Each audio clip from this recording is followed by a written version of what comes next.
Le soleil de plomb qui écrase Bamako en ce mois de mai ne parvient pas à dissiper la chape de plomb, bien plus lourde encore, qui pèse sur les épaules des Maliens. Dans les rues de la capitale, entre le vrombissement des motos et l'agitation habituelle des marchés, le silence se fait soudainement dense dès que les transistors crachent les dernières nouvelles. Ce n'est plus une simple rumeur, c'est une onde de choc qui ébranle les fondations même de la nation.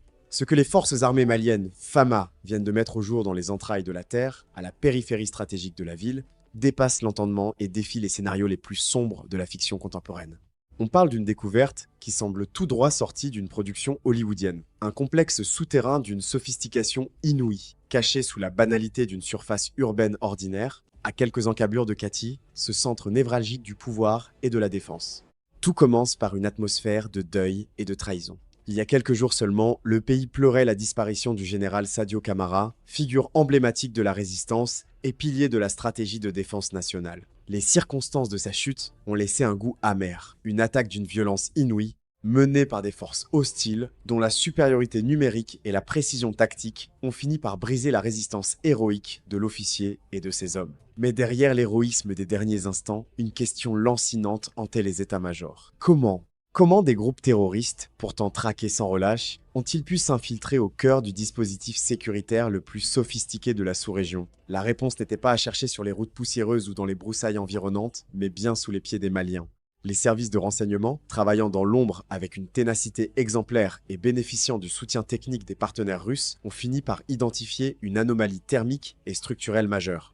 C'est au cours d'une opération de ratissage de grande envergure, lancée pour nettoyer les zones suspectes autour de la capitale, que les soldats ont découvert l'entrée du gouffre. Ce n'était pas un simple terrier ou une cachette de fortune, mais un tunnel de grande profondeur, une galerie creusée avec une précision d'orfèvre. Pour les autorités maliennes, c'est la stupeur. La découverte de ce passage souterrain renvoie immédiatement aux images de séries comme Casa de Papel ou Prison Break, où l'ingénierie humaine est mise au service de l'impossible. Ici, la réalité a rattrapé la fiction avec une violence froide. Le dispositif de sécurité malien, réputé pour sa vigilance, a été contourné par une stratégie de l'ombre, une architecture du vide, conçue pour frapper au cœur de l'État sans jamais être vue. L'exploration de cette galerie a révélé des aménagements qui témoignent d'une logistique de longue date. Les premiers rapports évoquent des passages renforcés par des structures de soutènement, des installations techniques permettant une survie prolongée en sous-sol et des zones de stockage pour des équipements stratégiques. Rien n'a été laissé au hasard. Ce tunnel n'est pas l'œuvre de quelques amateurs armés de pelles, mais le résultat d'un travail méthodique, probablement financé par des puissances occultes et exécuté avec une expertise technique qui soulève d'innombrables interrogations. Est-il possible que ce réseau soit relié à des pays voisins? Est-ce la voie royale par laquelle les assaillants, ces terreaux qui endeuillent le Sahel, transitent pour frapper Bamako, Kati ou Kidal en toute impunité? L'armée malienne est désormais confrontée à un défi asymétrique total. L'ennemi ne vient plus de l'horizon, il émerge du sol. Cette découverte intervient dans un contexte de paranoïa légitime. Les enquêtes préliminaires ont déjà permis de mettre la main sur des traîtres au sein même des rangs de l'armée. Des individus qui auraient facilité la progression de ce projet fou. Mais l'ampleur du chantier suggère des complicités bien plus vastes. L'État malien tente de comprendre comment un tel édifice a pu être érigé dans l'ombre, à l'insu de tous, pendant des mois, voire des années. C'est un véritable camouflet pour ceux qui pensaient la sécurité du périmètre urbain impénétrable. Chaque mètre de ce tunnel exploré apporte son lot d'indices troublants. Des traces de passage fréquents, des restes de vivres et surtout, la preuve que ce conduit servait de base arrière pour des opérations de déstabilisation directe. L'émotion à Bamako est palpable. La population, entre colère et incrédibilité, se demande si d'autres tunnels ne serpentent pas sous leurs maisons, sous les bâtiments officiels, sous les marchés. La capitale, que l'on croyait être un sanctuaire protégé par la puissance des FAMA, se révèle vulnérable par le bas. Les autorités ont immédiatement réagi en bouclant un périmètre de sécurité massif autour de la zone de découverte. Des équipes spécialisées en génie militaire passent désormais le sol au peigne fin, utilisant des radars de pénétration de sol pour s'assurer qu'aucun autre serpent de béton ne menace la stabilité du pays. C'est une course contre la montre pour démanteler ce réseau avant que d'autres cellules dormantes ne l'utilisent pour de nouvelles attaques meurtrières. Ce que l'armée vient de découvrir, c'est la matérialisation physique de la menace qui pèse sur le Mali. Une menace invisible, souterraine et d'une détermination absolue. Les assaillants ne se contentent plus de harceler les convois dans le désert. Ils construisent des infrastructures de guerre sous les pieds de ceux qu'ils veulent abattre. Cette découverte redéfinit totalement la doctrine de sécurité nationale. Le général Assimi Goïta, face à cette situation inédite, a ordonné une vigilance absolue. Car au-delà du tunnel lui-même, c'est le message envoyé par les ennemis de la nation qui est clair. Aucun endroit n'est hors de portée, mais c'est sans compter sur la résilience malienne. Cette mise au jour, bien que terrifiante, est aussi une victoire du renseignement et une preuve que la traque porte ses fruits. Le Mali découvre l'ampleur du complot, mais il découvre aussi qu'il a les moyens de le débusquer, même dans les profondeurs les plus sombres de la Terre. L'exploration minutieuse de ce complexe souterrain par les unités spécialisées du génie militaire, assistées par des experts en balistique et en renseignement technologique, a révélé une réalité bien plus complexe qu'un simple conduit de transit. Ce que les autorités ont découvert dans les entrailles de Bamako s'apparente à une véritable base logistique décentralisée, capable d'abriter des dizaines d'hommes sur de longues périodes sans que le moindre signe d'activité ne transparaisse à la surface. Les parois du tunnel, renforcées par des matériaux composites et des structures de bois traités, démontrent une connaissance approfondie des sols locaux et une ingénierie de pointe. On y a trouvé des dortoirs rudimentaires mais fonctionnels, des stocks de rations de combat à longue conservation et, plus inquiétant encore, des caches d'armes et d'explosifs prêtes à l'emploi. Cette infrastructure n'est pas le fruit du hasard. Elle est la preuve matérielle d'une stratégie de siège invisible conçue pour asphyxier le pouvoir de l'intérieur. L'inquiétude des autorités militaires se cristallise désormais sur la nature des équipements retrouvés. Selon des sources proches du dossier, des installations de communication cryptées, fonctionnant par ondes radio à basse fréquence pour échapper à la surveillance électronique classique, ont été saisies. Ces dispositifs permettaient aux occupants de coordonner des attaques en temps réel, tout en restant littéralement sous les pieds des patrouilles de sécurité. Comment une telle entreprise a-t-elle pu être menée sans éveiller les soupçons des riverains ou des services municipaux? La réponse réside dans la dissimulation chirurgicale des points d'entrée et de sortie. Les bouches de ce tunnel étaient camouflées sous des structures anodines. Des ateliers de mécanique abandonnés, des hangars de stockage de marchandises ou des habitations privées appartenant à des individus dont la loyauté envers la République est aujourd'hui lourdement remise en question. L'onde de choc provoquée par cette découverte ne s'arrête pas aux frontières de la capitale. Elle soulève une question fondamentale sur la souveraineté du territoire malien. Si un tel tunnel a pu être creusé à Bamako, qu'en est-il des autres zones stratégiques comme Mopti, Gao ou Kidal?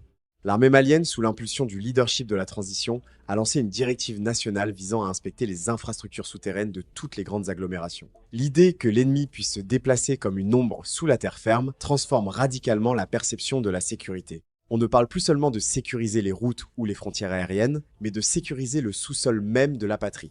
Cette nouvelle dimension de la guerre asymétrique impose une charge colossale aux forces de défense, déjà engagées sur de multiples fronts contre l'hydre terroriste.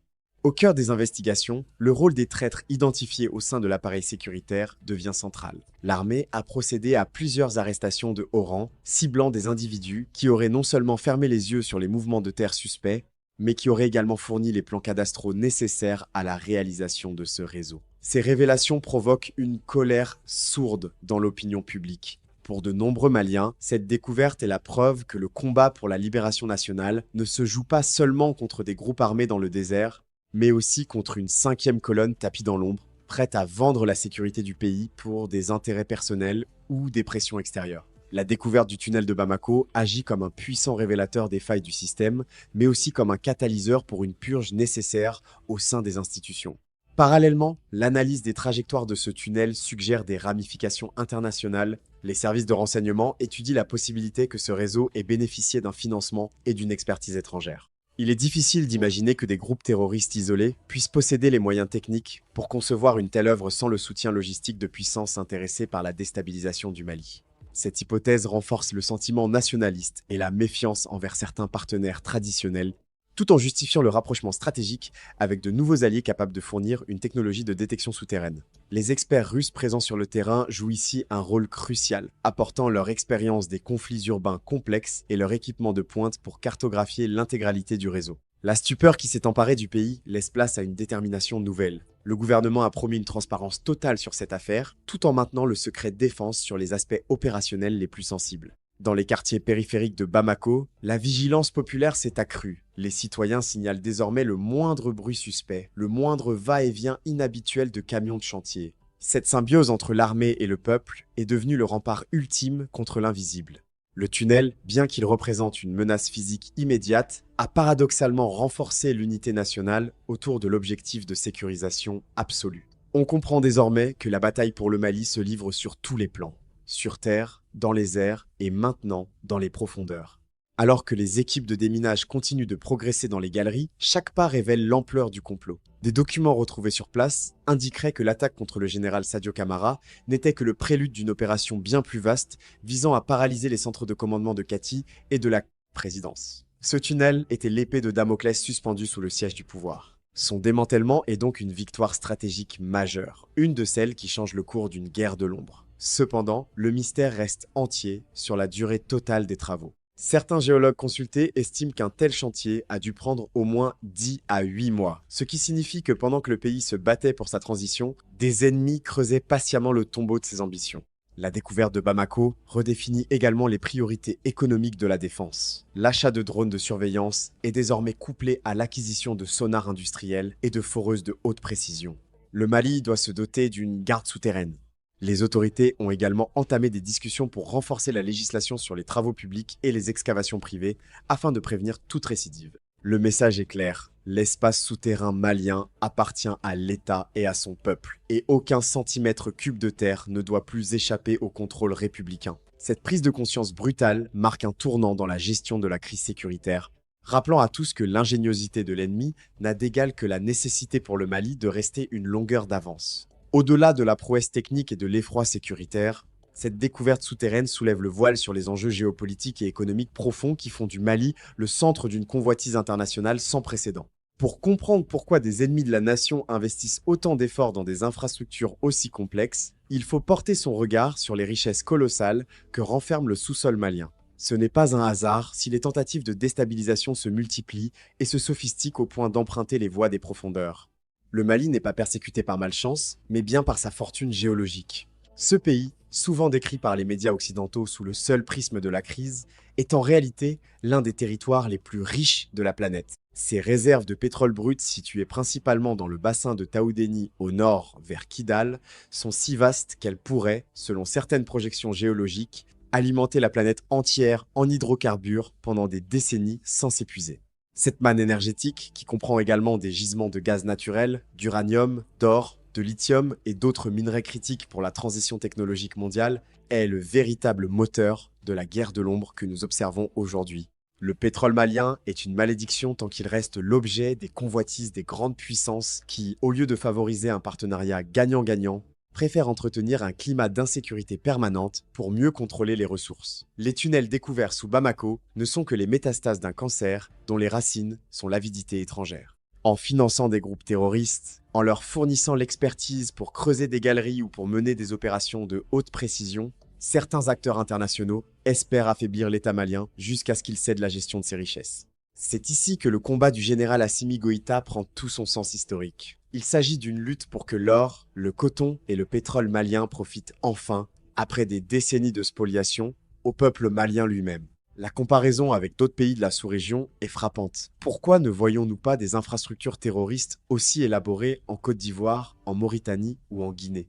Certes, ces nations disposent de ressources, mais elles n'atteignent pas la concentration stratégique du Mali. Le Mali est le cœur battant de l'Afrique de l'Ouest, un verrou géographique et un réservoir de richesses qui, s'il était pleinement exploité par un gouvernement souverain, changerait radicalement l'équilibre des forces sur le continent. C'est pour cette raison que les attaques contre Katy, Kidal ou Bamako ne sont pas de simples actes de barbarie isolés, mais des manœuvres calculées pour dissuader les investissements souverains et maintenir le pays dans un état de survie permanent.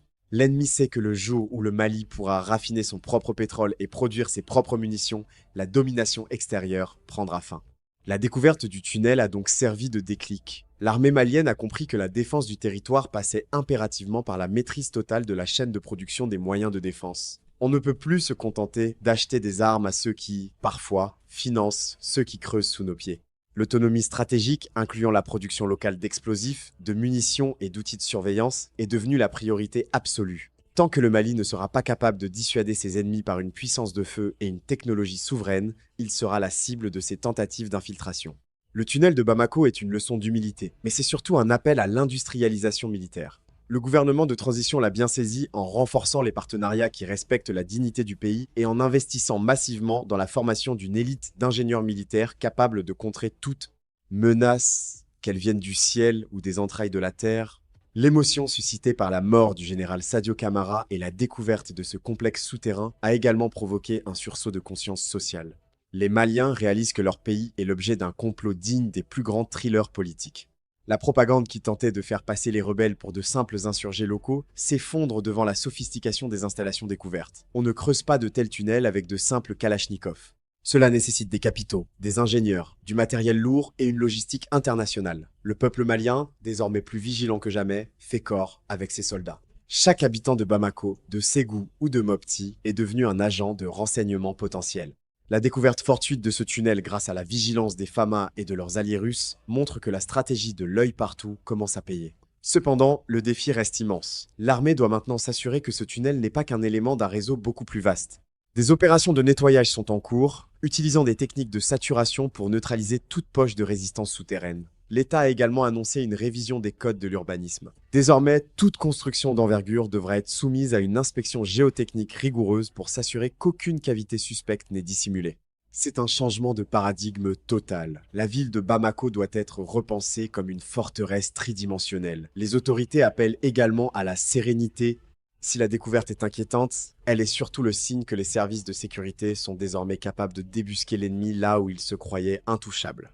En conclusion, ce que l'armée malienne vient de découvrir sous terre à Bamako marque un tournant définitif dans l'histoire de la lutte pour la souveraineté du Mali. Ce n'est plus seulement une guerre contre le terrorisme, c'est une guerre pour le contrôle du futur africain.